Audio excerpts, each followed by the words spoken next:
Norfolk, Virginia plays host to the UFC Octagon this weekend. It is UFC on ESPN Plus 27 on Saturday. And, of course, there is vacant gold on the line. The flyweight belt is up for grabs. And, Dan, Tom, I think this is exciting. It's Joseph Benavidez, right? The guy that has been around forever. He's been at the top of the game for a long time, and it's always come up just short, right? Then you got this guy that I don't know if people are paying attention, but Deiveson Figueiredo, his run up to the top has been exciting. I mean, we say, oh, flyweights don't have power. Man, this guy can knock you out. This scary Brazilian guy who rides water buffalo in his spare time, man. He's a scary dude. So, man, I'm excited about this. When you started breaking this down and looking at the X's and O's, man, what stood out to you most about this matchup? I mean, it's essentially an insane athlete going against the old guard. I mean, when Joseph Benavidez first got into this division, John, about 7 years ago or 8 years ago, 2012, when they created it, Joseph Benavidez was the power puncher, right? I mean, he was the submission guy, but if you look, he's only scored one submission in the UFC. Most of his finishes, which he is a flyweight finisher like Figueiredo, have actually been by TKO. Now, Figueiredo is that power puncher.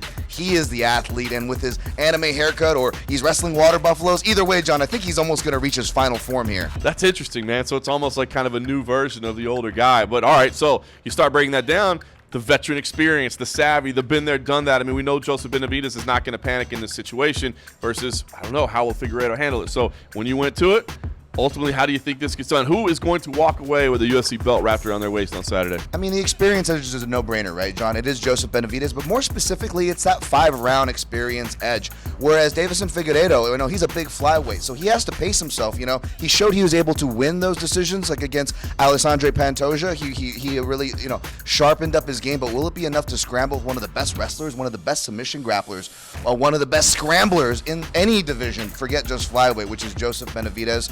But I'm actually going to side with Joseph Benavidez here, John. And I think he's going to get it done inside the distance. He's going to pull away late, yes. I don't know if it'll be by submission because, like I told you, he's actually only gotten one submission throughout his whole UFC run. However, I'm not sure if I can rely on Figueiredo's pacing if this fight keeps going, John. And Benavidez on the feet, as we saw with his rematch with Formiga, he works the body. I'm a big fan of that, especially against an athletic guy who cuts a lot of weight. I like it, man. He's going with the old guard to finally get it done. That'd be a great moment for Joseph Benavidez, but make no mistake about it, Deiveson Figueiredo is dangerous. This is going to be a fun fight to see play out in the Octagon. If you want to see the full homework of how Mr. Dan Tom got to that decision, check it out on MMA Junkie. And, of course, keep it locked to MMA Junkie all week for full coverage from Norfolk.